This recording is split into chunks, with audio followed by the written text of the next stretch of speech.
또 담임 목사님께서 대만으로 가셔서 또 오늘 또 제가 하게 됐습니다. 이번 주 강단 말씀 제목이 복음 가진 자의 가는 길이었습니다.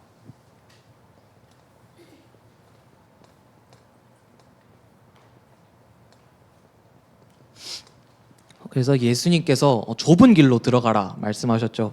서론적으로 목사님이 눈에 대해서 우리가 어떤 관점을 보고 어떻게 보고 무엇을 보느냐에 따라서 많은 것이 바뀐다 말씀하시면서 일단 시간 보는 눈 나왔습니다.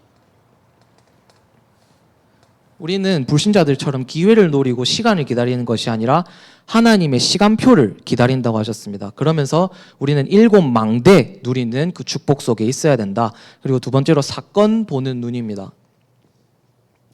사건 보는 눈은 우리는 사건이 일어났을 때, 문제가 일어났을 때 무작정 그것을 피하려고 하고 벗어나 보려고 노력을 하는데 우리는 그것이 아니라 또 사람을 의지하는 것이 아니라 하나님이 나와 항상 함께 하시고 우리와 함께 하시고 모든 것을 통해서 함께 하시는 그 축복 속으로 들어가야 된다. 그래서 이것을 보고 7대 7 여정을 누리는 것이라고 하셨습니다. 그리고 세 번째로 목표를 보는 눈입니다. 이것은 우리의 목표가 아니고 하나님의 절대 계획을 찾는 것이다 하셨습니다. 그래서 하나님의 절대 계획 7이정표 누리는 가운데 하나님의 절대 계획인 세계복음화에 쓰임받는 그것이 우리의 눈이 되어야 된다. 하나님의 시간표를 기다리고 사건을 보는 눈 가운데에서 하나님이 나와 함께 하심을 누리며 그리고 목표를 보는 눈 하나님의 절대 계획을 찾음으로써 하나님과 방향 맞추는 그런 눈을 떠야 한다 말씀이 나왔습니다. 본론적으로 좁은 문으로 들어가라 하셨는데 좁은 문으로 들어간다는 건 하나님의 축복이 좁은 길이다. 세상은 넓은 길 넓게 보라고 하는데 하나님의 축복은 좁다 이런 뜻이 아니라 하나님의 말씀을 따라가는 것이 바로 좁은 문으로 가는 것이라고 하셨습니다. 사람이 기준이 아니고 하나님 말씀 따라가는 그 길이 바로 좁은 길이라고 하셨습니다. 그래서 많은 사람들이 하나님 말씀 안 따라간다. 하나님 말씀 따라가는 그 길이 좁은 길이다 하시면서 구약과 신약과 교회사에 좁은 길로 간 사람들을 말씀으로 쭉 말씀해 주셨습니다. 일단 구약의 성공자들입니다. 먼저 노아에 대해서 말씀해 주셨는데 하나님이 홍수를 내리시기로 하시고 노아에게 이제 산 꼭대기에다가 방주를 지으라고 하십니다. 그런데 그 산 꼭대기에 방주를 짓는 것을 사람들은 당연히 이상하게 보았겠죠. 그 방주를 짓는 게 또 금방 짓는 것도 아니고 어마어마하게 긴 세월 동안 그 노아가 산 꼭대기에다가 배를 짓고 있으니까 사람들이 전부 다 이상하게 쳐다보고 저 사람 치매 왔다, 노망 났다 이렇게 말했다고 했죠. 그런데 노아는 하나님의 말씀이 하나님이 방주를 지으라고 하셨기 때문에 방주를 만든 것이다 하셨습니다. 노아는 좁은 길로 들어간 것이죠. 결국 홍수에서 살아남은 것은 노아와 노아의 가족들, 사람들은 그밖에 없었습니다. 그리고 아브라함에 대해서 말씀이 나왔습니다. 아브라함은 나중에 조카 롯과 떨어질 때 이제 네가 원하는 땅을 다 가져가라. 네가 동하면 나는 서하겠고 네가 서하면 나는 동하겠다. 네가 산지를 선택하면 나는 광야를 선택하겠다 이런 식으로 했다고 했죠. 그래서 아브라함도 역시 좁은 길을 선택했다. 그런데 결국 아브라함은 하나님 말씀 따라간 아브라함은 가병 318명을 거느릴 만큼 거부가 되었고 롯은 전쟁이 나서 노예가 되어 결국 아브라함이 가서 구해주죠. 그리고 렘넌트 7명 전부 다 좁은 길로 간 사람들. 요셉의 형들은 의식주밖에 몰랐지만 요셉은 언약의 길을 따라간 사람이었다 이렇게 말씀이 나왔습니다. 그리고 신약의 성공자들입니다.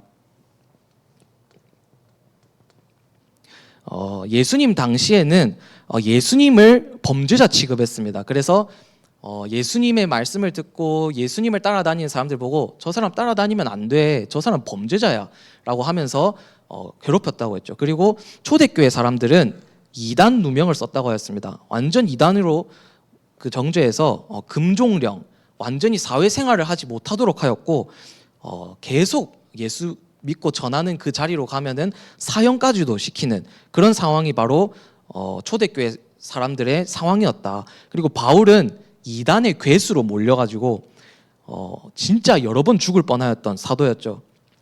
이들이 모두 신앙의 좁은 길, 하나님이 원하시는 방향으로 간 자들이었다 말씀이 나왔습니다. 그리고 세 번째, 교회사의 증거입니다. 중세교회가 복음을 놓치고 완전히 이제 행위구원으로, 공로구원으로 이렇게 계속 주장하게 됩니다. 그러면서 면죄부를 사야 구원받는다 이런 식으로 나오고, 행위가 발라야지 구원받는다, 고행해야 된다 이런 식으로 계속 나오는 겁니다. 그리고 교황의 말이 하나님 말씀보다도 위가 되어서 이제 여러 가지 횡포를 하게 되는데, 그때 루터가 나와서 오직 의인은 믿음으로 말미암아 살리란가 같으니라, 이 말씀 붙잡고 나와서 종교개혁을 하였다. 칼빈 같은 사람들도 완전히 성경을 칼빈의 5대 교리로 정리하였다. 이들이 모두 중세시대에 목숨 걸고 종교개혁한 사람들이다. 좁은 길로 갔다 말씀이 나왔고, 일제시대에는 일본이 이제 신사참배를 강요하였는데, 그때 주기철 목사, 주남선 목사, 손영원 목사 같은 사람들이 나와서 신사참배 할 수 없다, 그것은 국가의례가 아니고 우상숭배다 하면서 순교하시는 분들도 있었다. 그리고 복음운동 시대에 지금 우리가 있는데, 예수가 그리스도라는 복음을 전 세계에 전하는 그 복음운동 시대에 우리가 지금 있는데, 우리가 그 좁은 길로 간다는 것에 대한 정말 감사가 있어야 된다 말씀이 나왔습니다. 그래서 우리는 복음이 증거되는 길, 그리스도가 증거되는 길, 예수가 그리스도임을 전하는 길로 가야 한다 말씀이 나왔습니다. 결론적으로 신앙생활의 길에 대해서 말씀이 나왔습니다. 기도 24팀, 전도 24팀, 기획 24팀, 이것이 바로 우리가 신앙생활을 해야 되는 길이라고 하셨습니다. 기도 24팀은 기도로 행복한 사람들, 기도가 행복해야 된다 하셨습니다. 기도가 나에게 부담이 되는 것이 아니라 행복해야 된다. 전도 24팀인데 누구를 만나든지 우리가 말씀 성취의 포럼을 할 수 있는 사람이 되어야 된다. 그게 바로 전도 24다. 그리고 기획 24팀 나왔는데, 우리가 원하는 것을 기획하는 것이 아니라 하나님이 원하시는 것, 세 가지 뜰과 금토일 시대와 묵상 시대를 기획하는 24팀, 그것이 바로 우리의 신앙생활의 길이다 말씀이 나왔습니다. 그리고 사회생활의 길입니다. 전문성을 최고로 갖추라고 하셨습니다. 그러면서 다 양보해도 된다 나왔는데, 어느 것에서만 양보하면 안 되느냐? 복음과 진리 앞에서만 좁은 길을 선택해야 된다. 우리가 전문성 하나도 없는데, 일 하나도 못하는데 갑자기 좁은 길 선택한답시고 세상적으로 객기 부리면 세상 사람들이 이상하게 볼 수 있습니다. 그래서 전문성 갖추는 거, 세상적으로 육신적인 기본을 갖추는 것은 아주 우리가 기본적으로 해야 되는 것들이지 않나. 그래서 전문성을 가지면서 다 양보하되 복음과 진리 앞에서는 좁은 길을 선택해야 된다. 결국 그게 전도의 문이 되고, 세상 사람들이 저 사람은 하나님이 함께 하시는 사람이구나 하는 것을 느낄 수 있는, 볼 수 있는 사회생활의 길이 되는 것이죠. 그리고 경제생활의 길이라고 하셨습니다. 그러면서 우리가 헌금을 하는 것이 교회에다가 하는 것이 아니고 하나님 앞에 하는 것이다. 하나님은 눈에 보이지 않기 때문에 눈에 보이는 유형교회에 헌금을 하면서 하나님 앞에 그렇게 헌금을 하는 것인데, 헌금은 하나님 앞에 하는 것이다. 하나님 앞에 하는 것이 헌금이다. 그래서 그 헌금이 빛의 경제, 후대 살리는 렘넌트 경제, 선교 경제로 쓰임받는다, 이렇게 말씀이 나왔습니다. 그래서 복음 가진 자의 가는 길은 좁은 길인데, 하나님 말씀 따라가는 길, 복음이 증거되는 길, 그리스도가 증거되는 길, 예수가 그리스도임을 전하는 길, 그 대열 속에 우리가 있다는 것에 감사해라, 이렇게 말씀이 나왔습니다. 오후 예배 때는 변질과 변화입니다.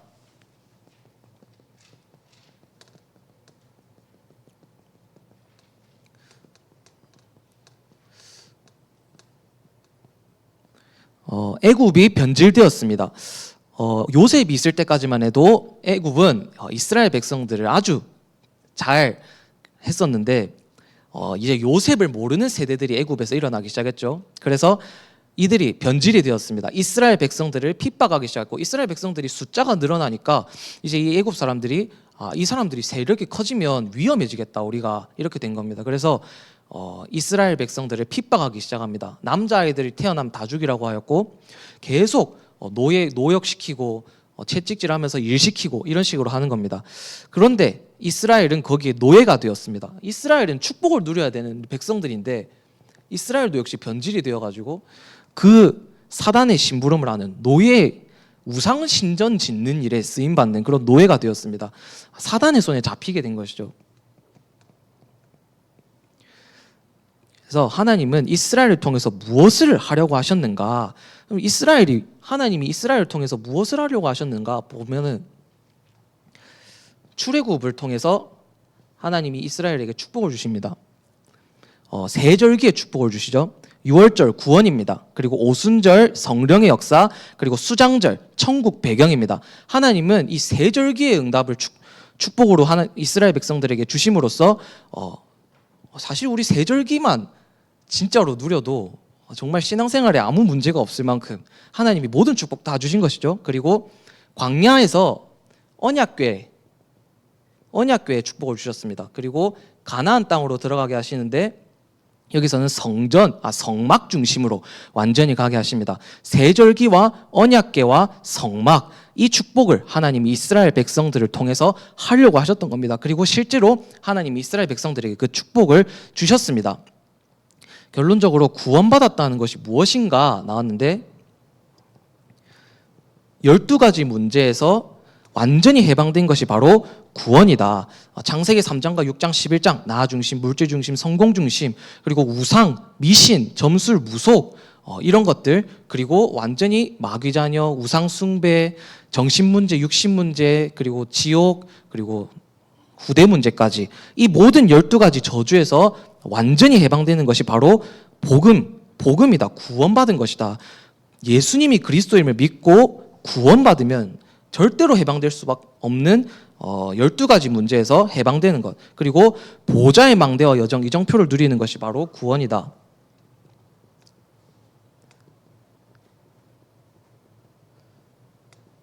그리고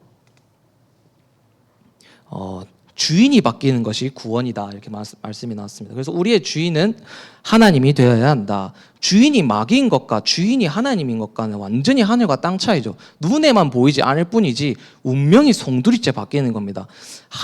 저는 개인적으로 내가 마귀 자녀였다면 어떤 삶을 살고 있었을까 했을 때는 전혀 다른 인생을 살고 있었을 것 같습니다. 진짜 눈에는 보이지 않지만 신분이 바뀌었다는 것은, 운명이 바뀌었다는 것은, 주인이 바뀌었다는 것은 정말 어마어마한 차이다. 완전히 진짜 인생이 바뀌는 겁니다. 그리고 핵심에는 청년 전도팀 구성 나왔습니다.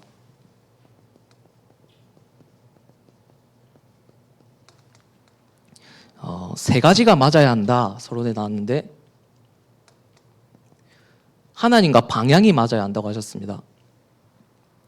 모든 족속, 만민, 땅끝까지 가는 하나님과 방향이 맞아야 한다. 그리고 하나님의 목표가 맞아야 한다라고 했는데 목표는 바로 777 망대 여정 이정표가 바로 목표다. 이것이 우리가 맞아야 된다. 그리고 기도가 맞아야 한다 하셨는데 하나님이 원하시는 기도를 해야 한다 말씀이 나왔습니다. 본론적으로 300%로 가라 말씀이 나왔는데 사도행전 17장 1절에서 9절에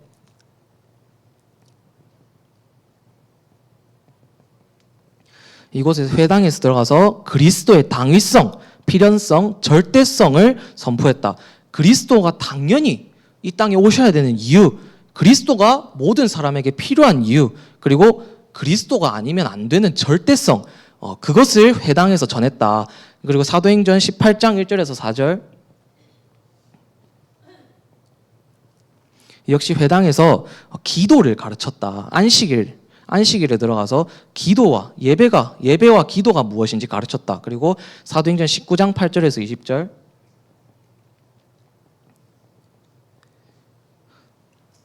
하나님 나라에 대해서 담대히 말했다. 이렇게 말씀이 나왔습니다. 결론적으로 전도팀 300%인데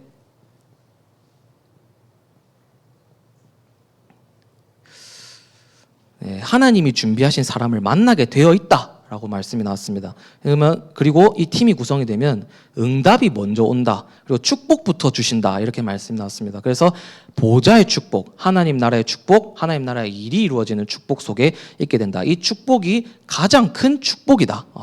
이렇게 말씀이 나왔습니다. 오늘 이제 수요 예배 제목은 전도 24입니다. 우리가 되든 안 되든 하든 안 하든 전도를 놓고 24 해야 된다. 이렇게 말씀이 나왔죠. 전도를 놓고 우리가 24 해야 되는 이유가 있습니다. 전도는 하나님의 절대 계획이자 목표이기 때문입니다.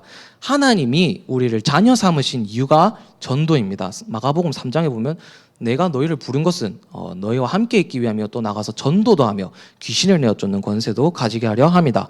그리고 전도 24를 해야 하는 이유는 다른 것이 들어가면 안 되기 때문입니다. 우리가 전도 24 하지 않으면 자꾸 다른 것이 들어가게 되어 있습니다. 그래서 하나님이 원하시는 것이 아닌 다른 것을 나도 모르게 하게 되고 나도 모르게 자꾸 불신앙이 들어갈 수밖에 없기 때문에 하나님과 자꾸 방향을 맞춰가는 것입니다.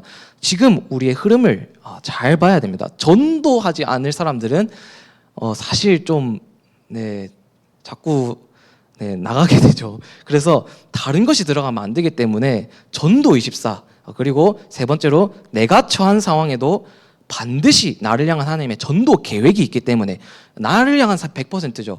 나에게 하나님이 나를 향한 하나님의 전도 계획이 100% 있는 겁니다. 그렇기 때문에 우리가 전도 24 해야 됩니다. 그리고 내가 있는 현장에 하나님이 전도 계획을 가지고 계시기 때문에 이 현장을 향한 100%죠. 그리고 하나님이 나의 미래 세계복음화를 향한 계획을 갖고 계시기 때문에 우리가 전도 24를 해야 됩니다. 결국 300%인데 하나님이 우리에 대해 300% 계획을 갖고 계시기 때문에 우리가 전도 24 하면서 하나님과 방향을 맞춰야 됩니다. 하나님이 나를 위해서 존재하시는 분이 아니시죠. 내가 하나님을 위해서 존재하고 있는 겁니다. 우리 인간이 창조된 목적이 여호와 하나님을 찬양하고 하나님의 뜻에 쓰임받기 위해서 우리가 있는 것이지 하나님이 우리를 위해서 있는 것이 아니거든요. 그래서 주인을 확실하게 바꾸고 우리가 주인 되시는 하나님이 가장 기뻐하시는 일인 생명 살리는 일에 쓰임받아야 됩니다. 내게 일어난 모든 일, 나의 조건, 나의 상황, 나의 현장, 나의 가정 상황 등 모든 것을 전도 중심으로, 사람 살리는 일 중심으로, 후대 살리는 일 중심으로 생각해야 됩니다. 이렇게 되면 나는 어떻게 전도할 것인가에 대한 답이 나오게 되어 있습니다. 내게 있는 문제도 결국 생명 살리는 전도의 문으로 하나님이 사용하시는 것을 보게 될 것입니다. 서론적으로 불신앙을 제하라 말씀이 나옵니다. 우리는 나도 모르게 불신앙을 너무 많이 하면서 살아갑니다. 일단 나는 못해입니다. 우리가 자주 하는 불신앙 중에 나는 못해라고 하는 사람들이 너무 많습니다. 출애굽기 3장 9절에서 12절입니다. 불타는 떨기나무 앞 모세입니다. 모세가 하나님이 모세를 80세 노인 모세를 부르셨죠. 그래서 하나님이 모세에게 말씀하십니다. 내게 이스라엘의 부르짖음이 달했다. 내가 애굽 사람이 이스라엘을 괴롭히는 것도 다 보았다. 이제 내가 너를 바로 왕에게 보내어서 너를 통해서 내 백성 이스라엘을 애굽에서 빠져나오게 할 것이다. 라고 하니까 모세가 이렇게 말합니다. 내가 누군데 바로에게 가며 이스라엘 자손을 애굽에서 인도하여 냅니까? 나는 못합니다. 라고 모세가 말하죠. 근데 하나님이 이렇게 대답하십니다. 내가 반드시 너와 함께 있으리라. 이렇게 말씀하십니다. 모세는 당시 80세 노인이었죠. 그리고 살인자였습니다. 애굽으로부터 지명수배를 받은 도망자였습니다. 모세의 상황을 보면 모세가 할 수 없다고 한 이유가 우리는 사실 납득이 됩니다. 그런데 하나님은 내가 너와 반드시 함께 하겠다. 나는 스스로 있는 자다. 이렇게 말씀하시죠. 그리고 예레미야 선지자도 마찬가지로 나는 못합니다 이렇게 고백합니다. 예레미야서 1장 4절에서 10절에 보면 하나님이 예레미야 선지자를 부르십니다. 여호와의 말씀이 내게 임하니라. 내가 너를 모태에 짓기 전에 너를 알았고 네가 배에서 나오기 전에 너를 성별하였고 너를 여러 나라의 선지자로 세웠노라 하니까 예레미야 선지자가 슬프도소이다. 주 여호와의 보소서 나는 아이라 말할 줄을 알지 못하나이다. 이렇게 말합니다.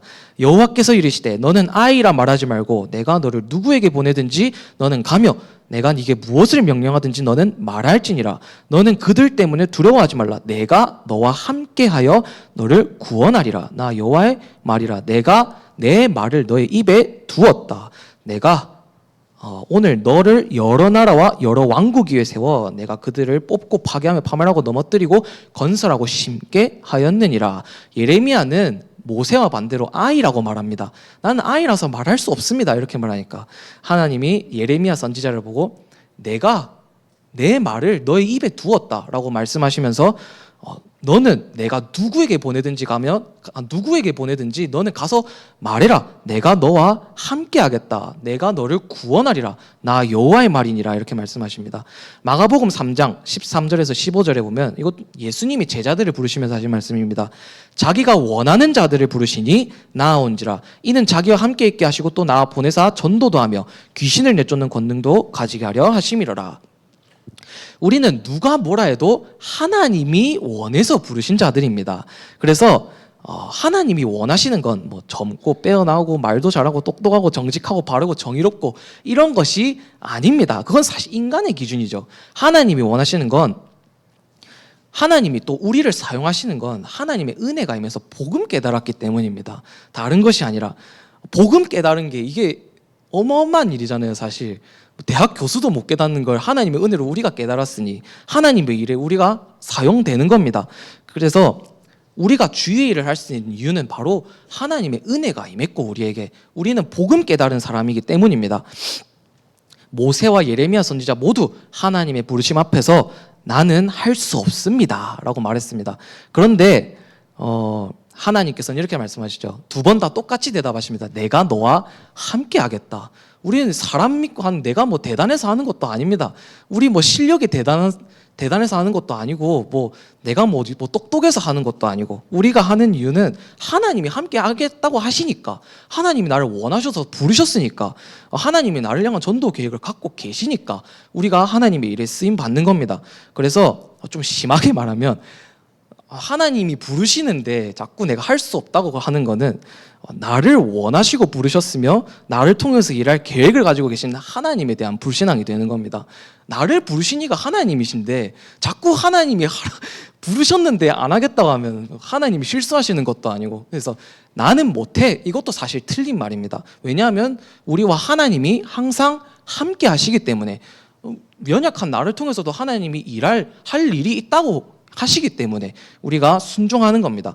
두 번째로 우리가 또 하는 불신앙이 이건 좀 드러내놓고 하는 불신앙은 아닌데 나는 할 수 있어. 뭐 미국 교회가 뭐 이걸로 뭐 부흥됐다 뭐 이런 식으로 얘기하던데 나는 할 수 있어. 이것도 사실 불신앙이죠. 할 수 없다도 불신앙이 할 수 있다도 불신앙입니다. 할 수 있다 앞에 우리 하나 붙여야 됩니다. 나는 하나님이 함께 하시니까 나는 할 수 있어 이렇게 돼야 되지 그거 빼고 나는 할 수 있다 이렇게 해버리면 사실 그게 불신앙이 돼버리죠. 마태복음 4장 18절에서 19절에 보면 예수님께서는 갈릴리 사람들을 부르셨는데 그 갈릴리 어부들은 완전 무식한 사람들이었습니다. 예수님께서는 뭐 학벌 보고 사람을 부르신 게 아닌 겁니다. 요한복음 13장 29절에 보면 가룟 유다가 나옵니다. 이 가룟 유다에 대해서 나오는데 가룟 유다는 12사도 중에서 돈꾀를 맡았다라고 나옵니다. 돈꾀를 맡았다는 말은 12사도의 재정을 담당하고 있는 사람이 바로 가룟 유다였다. 재정을 맡았다는 말은 일단 믿음직한 사람이었다. 그리고 아주 규모도 있는 사람이었다. 뭐 이렇게 볼 수 있겠죠. 그런데 결국 이 자가 예수님을 팔아넘깁니다.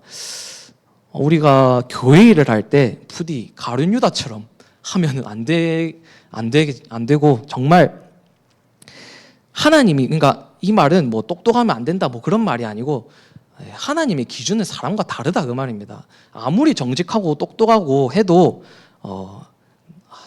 불신앙을 자꾸 하나님이 함께 하시면 빼고 나는 할 수 있어 이렇게 돼버리면 참 정말 힘들어집니다. 그리고 고린도전서 1장 17절 31절 2장 1절에서 5절에 보면 바울의 고백이 나오는데 바울은 정말 똑똑하고 대단한 사람이었죠.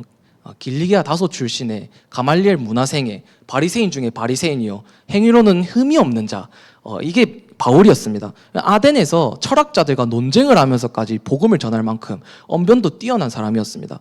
그런데 이 바울이 아덴에서 전도에 실패한 다음 고린도 교회에 와서 편지를 쓰는데 뭐라고 고백하냐면, 그리스도께서 나를 보내시면 오직 복음을 전하게 하려 함이다.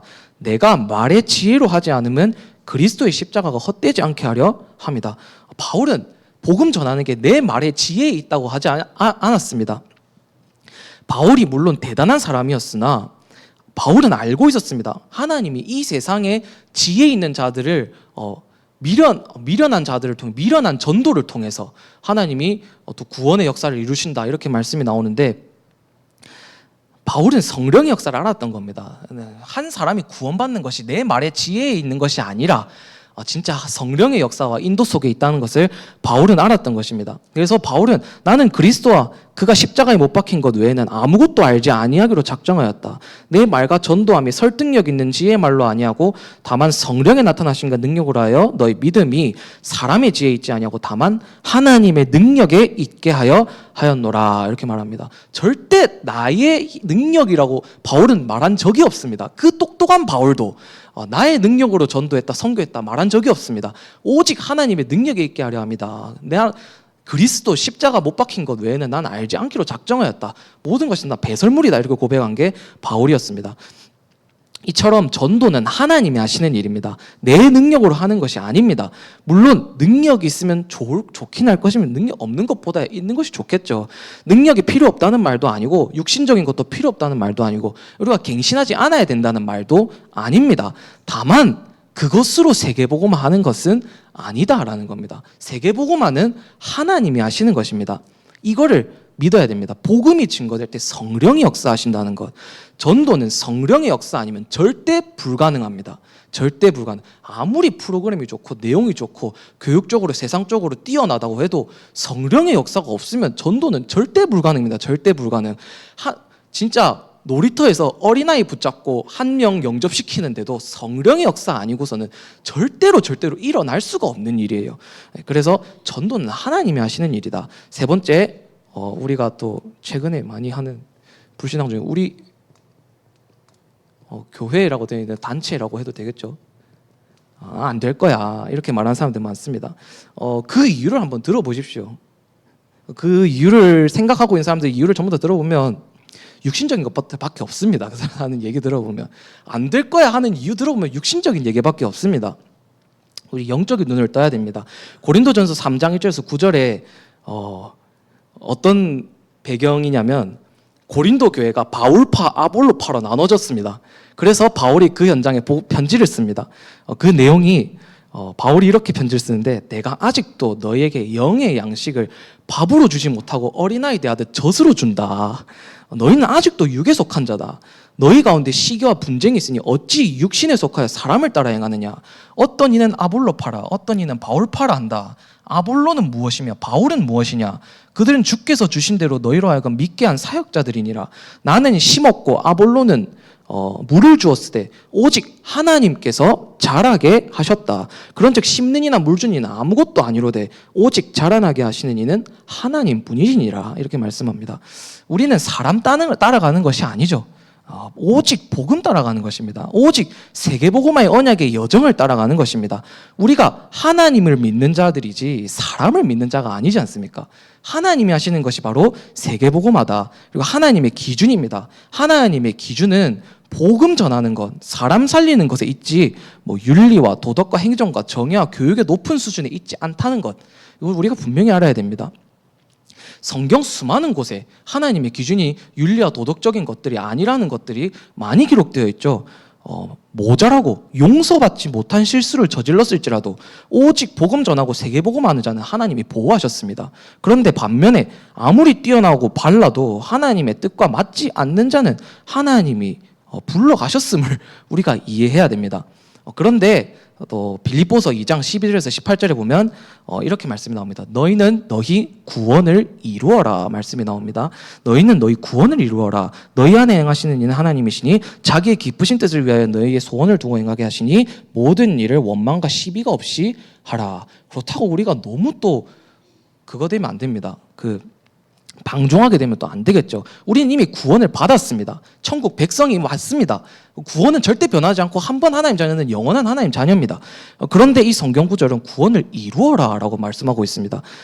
이 뒷 성경 구절에 보면 나오듯이 구원받은 자 안에서 행하시는 이는 하나님이시고 그 사람에게 소원을 두고 행하시는 이도 하나님이시니 하나님 앞에 흠이 없는 빛의 자녀로서 성화하는 축복 속에 있어라. 이걸 말하는 겁니다. 그래서 우리가 사실 이 땅에 사는 동안에 완전한 구원은 아닙니다. 우리는 소망이 아직 있죠. 천국에 대한 소망입니다. 우리가 하늘나라에 갔을 때, 천국에 들어갔을 때 이제 영화라고 하죠. 그걸 좀 어려운 단어로 영화라고 합니다. 그게 완전한 구원인데 우리가 이 땅에서 살아가는 동안에 완전한 사람은 아무도 없습니다. 이 땅에 살아가는 동안에 완전한 성화를 이루는 사람은 단 한 명도 없습니다. 우리가 완벽해서 이 일을 하는 것도 아니고 우리가 대단해서 일을 하는 것도 아닙니다. 우리는 불완전합니다. 불완전한 사람들끼리 모여서 합니다. 그렇기 때문에 하나님께서는 그런 사람들을 모으시고 팀으로 이루셔서라도 하나님 세계복음을 하시는 겁니다.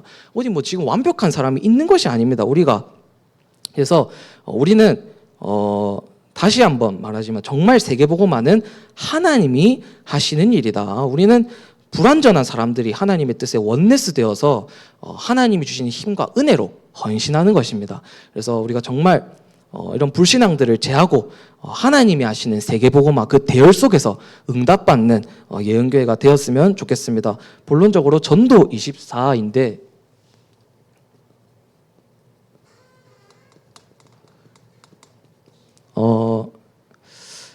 다섯 기초가 나옵니다. 이 다섯 기초의 핵심은 앞에 전부 다 전도하는이 붙는다는 겁니다.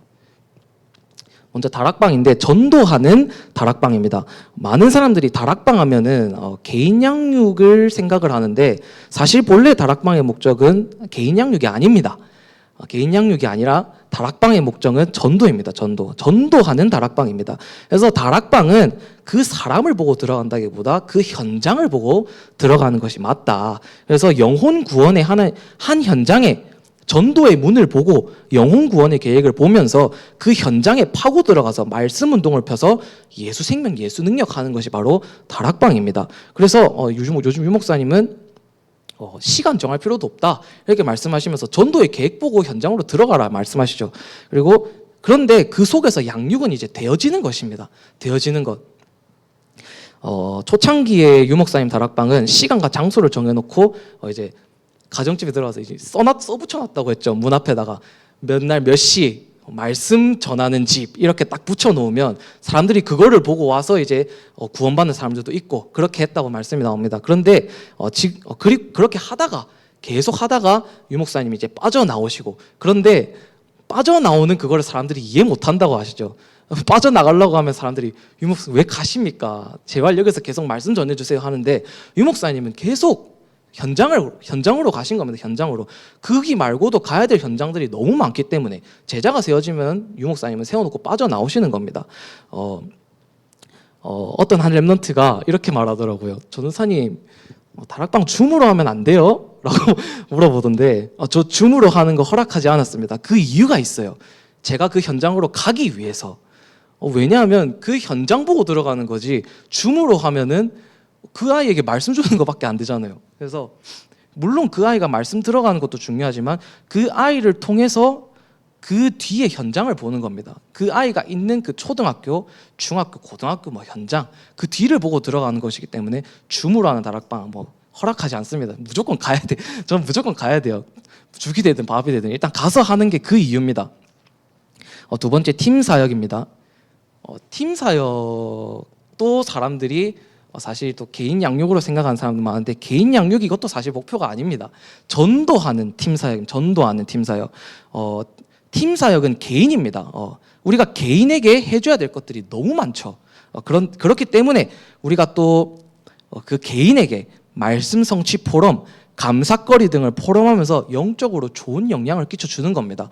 그러면서 그 사람이 또 다른 사람을 살릴 수 있도록 도와주는 것, 그게 바로 팀사역이죠. 그래서 팀사역 전도라고 하는 시스템도 예전에 있었습니다. 그래서 전도하는 팀사역, 우리가 한 개인을 도와주는 것도 그 한 개인이 또 다른 사람을 살릴 수 있는 사람으로 세우기 위한 팀사역입니다. 그리고 미션홈, 우리는 하나님이 우리의 가정과 가문에 계획을 가지고 계십니다. 가정과 가문 복음화의 계획을 하나님이 가지고 계시기 때문에 그 언약 붙잡고 우리가 가정 복음화를 위해서 기도해야 된다. 전문 사역인데 하나님은 우리의 업에도 분명히 계획을 가지고 계십니다. 아니 참새 한 마리도 그냥 떨어지지 않게 하시는 하나님이 나를 이 가정에, 나를 이 업의 현장에 보내셨다는 것은 분명히 계획이 있습니다. 하나님 자녀가 참새보다 귀하지 않습니까? 하나님의 관심이 하나님 자녀에게 더 가지 않겠습니까? 하나님의 계획이 분명히 있습니다. 그래서 남들은 가지지 못한 나의 전문성으로 전도 선교 후대 살리는 일에 쓸 수 있는 부분을 찾는다면 그거 생각보다 많이 찾을 수 있을 것입니다. 단지 내가 관심이 없을 뿐입니다. 그래서 남들은 가지지 못한 게 결국 전문성이잖아요. 나만 가지고 있는 전문성으로 지금 우리 교회의 흐름에, 우리 지역의 흐름에 내가 전도와 선교와 후대 살리는 일에 어떤 부분에 쓰임 받을 수 있을까 생각해보면 생각보다 많이 찾을 수 있을 겁니다. 이게 우리가 300% 하면 너무 어렵게 생각하는 경향이 있는데 사실 쉽고 우리 주변에 너무 간단한 것들이 많습니다.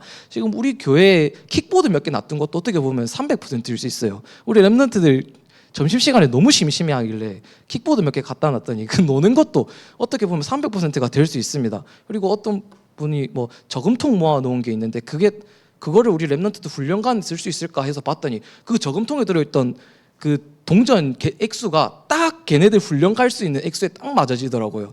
이런 것들도 어떻게 보면 300%에 들어갈 수 있는 것들입니다.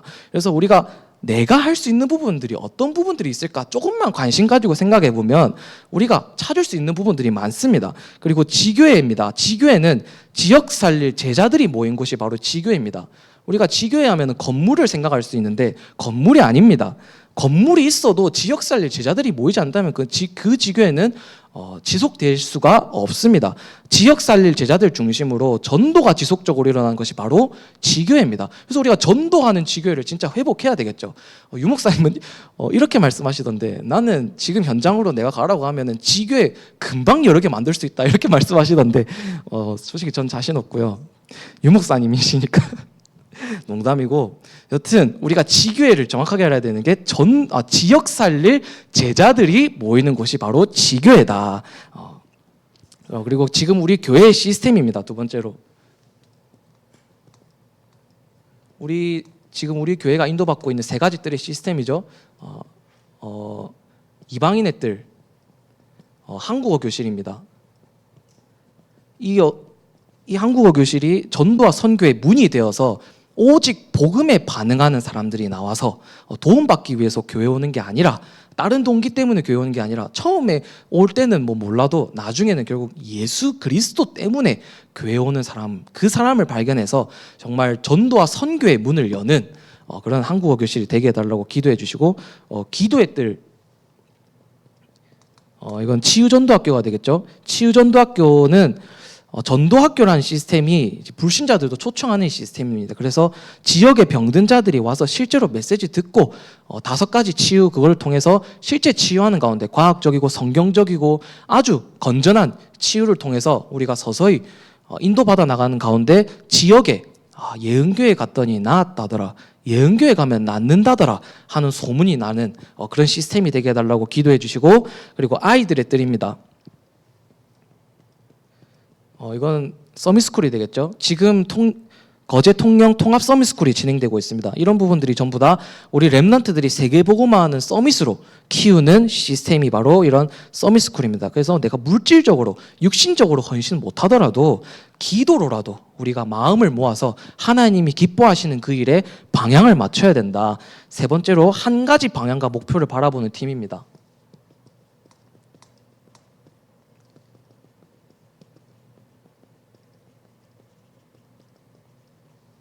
우리는 팀의 응답을 받아야 되겠죠. 거기 주보에 보면 팀이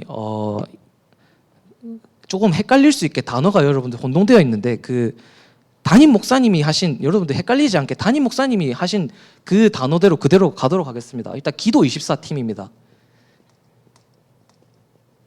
기도 24팀, 기도로 행복한 사람들이 팀이 되는 겁니다.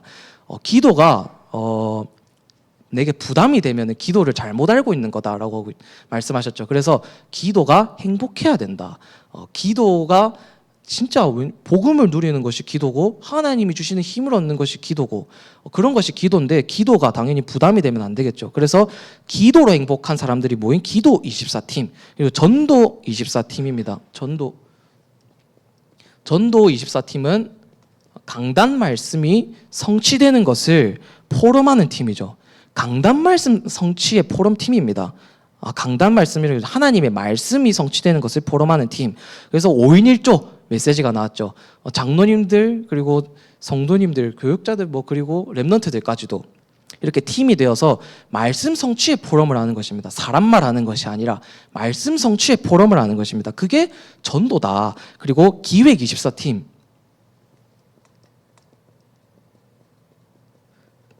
내가 원하는 것을 기획하는 것이 아니라 하나님이 원하시는 것을 기획하는 팀.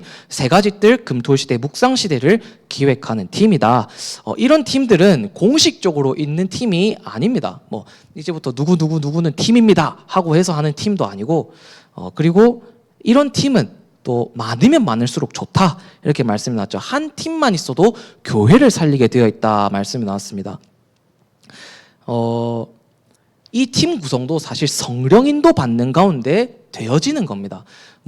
이 팀 구성은 나하고 맞는 사람들끼리 으쌰으쌰 하는 것이 아닙니다. 성격 맞고 나랑 친하고 나랑 통하는 사람들끼리 모이는 팀이 절대로 아닙니다. 성령 인도 받는 가운데 되어지는 팀입니다. 이건.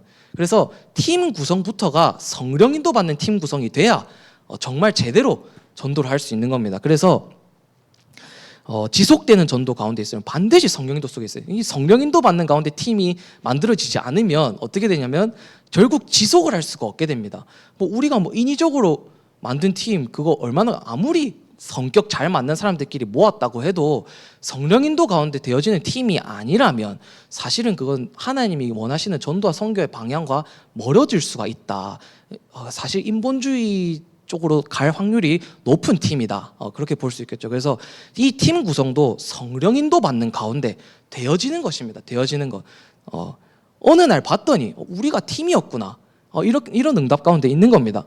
그래서 교회 안에는 이런 사람 저런 사람 다 있습니다. 수준 높은 사람도 있고 낮은 사람도 있고 아픈 사람도 있고 건강한 사람도 있고 운동 잘하는 사람도 있고 못한 사람도 있고 똑똑한 사람도 있고 무식한 사람도 있고 늙은 사람도 있고 어린 사람도 있고 교회 안에는 모든 사람이 다 있습니다. 그런 사람들과 팀이 되면 당연히 갈등이 있을 수밖에 없습니다. 당연히 갈등이 있을 수밖에 없어요. 갈등이 없을 수가 없어요. 사람이 있는 곳에는. 아무리 나하고 잘 맞는 사람들끼리 팀으로 간다고 해도 갈등은 있을 수밖에 없습니다. 사람이 모인 곳에는. 그런데 한 가지 방향과 목표를 바라보는 팀이죠. 갈등이 있어도 갈등이 없을 수는 없지만 우리가 절대로 시험 들지 말아야 될 것은 우리는 한 가지 방향과 한 가지 목표로 통하는 사람들 아니겠습니까? 오직 복음과 오직 세계복음화, 우리 그 방향과 목표가 통하는 사람들 아닙니까? 나하고는 조금 안 맞는다고 해도 결국 그 사람도 저 사람 전도 선교에 중심을 두고 저런 말을 하는 거구나 하면서 우리가 갈등 속에서 시험될 필요가 전혀 없는 겁니다. 아무리 나하고 안 맞는, 육신적으로는 안 맞는 사람들끼리 팀이 되는 경우가 많더라고요. 제가 보니까. 그런데 성령인도 받는 가운데 한 가지 방향과 목표를 바라보고 성령인도 받는다면 그 팀도 하나님이 정말 귀하게 사용하신다. 그래서 오직 복음과 오직 세계복음화라는 한 가지 방향과 목표를 바라보는 팀 구성, 이 팀이 우리 교회 안에 많이 있어야 됩니다. 기도 24팀, 전도 24팀, 기획 24팀, 그 속에서 우리가 진짜 하나님이 원하시는 전도 24 하는 예언교회가 되었으면 좋겠습니다. 하나님은 이런 사람 저런 사람 다 팀으로 사용하시면서 세계복음화 하시는 겁니다. 결론적으로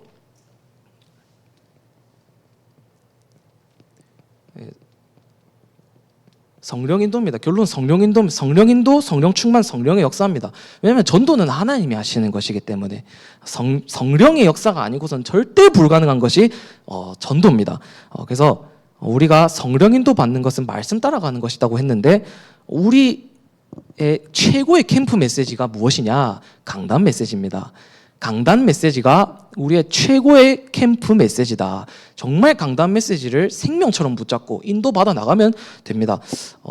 말씀 성취팀 이렇게 해서 저도 강단 말씀 이번 주에 붙잡은 성취된 거 포럼을 한번 조금 간단하게 하자면 월요일에 한려초등학교를 갑니다. 이번에도 갔는데 애들이 많이 없어요. 많이 없는데 딱 3명 놀고 있던데 그 중에서 2명은 가고 이제 1명 남았어요. 근데 그 1명 남은 친구가 이제 2학년 올라가는 진짜 조그마한 남자애예요. 근데 제가 그냥 거기 가서 아무것도 안 하고 이제 그냥 기도만 하고 집으로 돌아오던 시절에 그 친구가 저한테 먼저 말을 걸어줘서 애들하고 친해졌거든요. 제일 먼저 말튼 친구예요, 그 친구가. 그 친구가 이제 혼자 남아서 이제 놀게 되니까 오히려 더 사람이 뭐 없으니까 뭐 더 복음 전하기가 좋더라고요. 그래서 한번 물어봐. 진짜 만난 지 거의 1년 됐나? 1년 만에 이제 약간 말을 꺼냈어요. 난 전도사 하나님 자녀 돼야 된다. 근데 그 친구가 엄마 아빠가 전부 다 베트남 사람이래요. 자기는 이중국적자래요. 베트남이랑 한국이랑. 근데 엄마가 교회 다니지 못하게 한다고 해서 못 믿겠다고 하는 거예요. 안 믿을 거라고. 그래서 강단 말씀에 나오는 게 요즘에 말씀 흐름 속에 나오는 게 있잖아요. 예수 믿는 건 교회 다니는 게 아니다.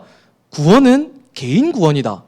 이렇게 나오잖아요. 부모가 안 믿으라고 해서 그 사람이 안 믿는 게 아니다. 구원은 개인 구원이다. 뭐 부모랑 같이 손잡고 천국 가는 것도 아니고 부모가 안 믿어도 내가 믿으면 천국 가는 거지 않습니까? 그래서 아니다. 어머니가 그렇게 교회 가는 게 예수 믿는 게 아니고 그대로 설명했어요. 그냥 너가 예수님 믿고 싶으면 믿고 하나님 자녀 되는 거다. 이렇게 하면서 하나님 자녀 되고 싶냐 이런 식으로 간단하게 복음 전하면서 물어보니까 이 친구가 잘 모르겠다면서 하나님 자녀 아직 잘 모르겠다면서 그래서 그냥 억지로 안 하고 그냥 나왔는데 이렇게 우리 상황 뭐 진짜 뭐 현장이 뒤집어지고 역사 이런 것만 말씀 성취가 아니고 이런 사소한 것들 하나하나 가운데 말씀을 적용할 수 있는 부분들이 너무 많습니다. 말씀 성취에 우리가 응답을 너무 볼 수 있는데 놓치고 있는 것들이 많습니다. 우리 영대리 경로당 할머니들한테 가도 그 할머니들도 이제 나이 어린 사람이나 어른들이나 똑같아요. 그 사람들도 뭐라고 말하냐면 예수 좀 아이고 난 다리가 아파서 교회를 못 가는데 이런 식으로 말합니다. 똑같이 말하는 거예요. 이번 주에 가서 무슨 메시지를 전했냐면 여기가 교회다 이렇게 메시지를 전했었거든요. 내 이름을 2-3사람 이상 모인 곳에 나도 있느니라 이 메시지 전했는데 예수 믿는 거는 교회 다니는 게 아니다. 예수 믿는 건 하나님 자녀 되는 거다. 이 메시지를 그대로 전한 겁니다. 강단 말씀이 우리가 현장에서 적용할 수 있는 것들 성취되는 부분들이 너무나도 많다는 것. 그래서 강단 말씀이 최고의 캠프 메시지다. 그리고 2번째 성령 충만입니다. 성령이 완벽하게 지배하는 것 300%입니다. 조금만 전도와 후대 살리는 것, 치유와 237에 관심을 가지고 기도하다 보면 내가 내 형편에 맞게 내가 헌신할 수 있는 부분들이 나오게 되어 있습니다. 이게 바로 300%입니다. 300%를 너무 어렵게 생각할 필요가 없다. 내 상황과 형편에 맞게 또 내 교회 그리고 현장의 흐름과 맞게 아무리 내가 할 수 있다고 해도 교회와 현장에 필요가 없는 것이라면 그거는 그냥 나대는 것밖에 안 되는 거거든요. 그래서 내가 할 수 있는 것, 내 형편 고려하면서 나의 현장에 필요한 것이 무엇인지 발견하고 이제 앞으로 세계복음화의 흐름을 보는 겁니다. 이 300% 흐름을 발견하는 것이 바로 성령 충만, 성령이 완벽하게 나를 지배하는 것, 그리고 성령의 역사입니다. 성령이 맺게 하시는 열매를 맺는 것입니다. 그래서 아까 전에도 말했듯이 진짜 어린애 1명 잡고 복음 전해도 그 아이가 구원받는 것은 결국 하나님 손에 있습니다. 내가 아무리 복음을 진짜 아까 전에 바울이 고백한 것처럼 말의 지혜 있는 것으로 전한다고 해도 성령의 역사가 아니고서는 한 사람이 구원받을 수가 없습니다. 예수를 주라 시인하는 것은 성령의 역사가 아니고서는 절대 불가능합니다. 그래서 하나님의 계획과 성령의 역사를 볼 수 있다면 절대 가능한 것이 전도지만 하나님의 역사와 성령의 인도 없이는 절대 불가능한 것이 전도다. 그래서 우리가 전도 24 했을 때 너무 부담 갖지 마시고 되든지 안 되든지 하든지 안 하든지 전도를 놓고 24 하는 것. 지금 우리 교회가 가고 있는 흐름, 우리 단체가 가고 있는 흐름, 그리고 내 현장의 흐름을 보면서 내가 할 수 있는 것이 무엇일까? 나만 할 수 있는 것이 무엇일까? 내가 해야 되는 것이 무엇일까를 발견하는 겁니다. 그러는 가운데 세계복음화의 응답이 온다면 진짜 그것이 300% 응답 아니겠습니까? 작은 것부터라도 우리가 기도로라도 관심을 가지고 모으다 보면 전도24의 응답을, 하나님이 주시는 응답을 받게 될 것입니다. 그래서 정말 이 시대에 하나님과 방향이 맞는, 하나님과 목표가 맞는, 하나님과 기도가 통하는, 그래서 세상 사람들은 보지 못하는 좁은 길로 가는, 말씀 따라가는 예언교회 되었으면 좋겠습니다. 기도하고 마치도록 하겠습니다. 하나님, 오늘도 말씀 주심에 감사드립니다. 하나님의 절대 목표는 전도와 선교입니다. 237과 5천 종족으로 가는 그 흐름 가운데 우리가 작으나마 부족하나마 하나님이 함께 하심을 믿고 전도24 하는 가운데, 하나님이 하시는 전도와 선교의 흐름 가운데 우리가 인도받을 수 있도록 주의 성령께서 충만하게 역사해 주시옵소서. 예수 그리스도 이름으로 기도합니다. 아멘. 찬송 501장 다 같이 찬양하도록 하겠습니다. 찬송가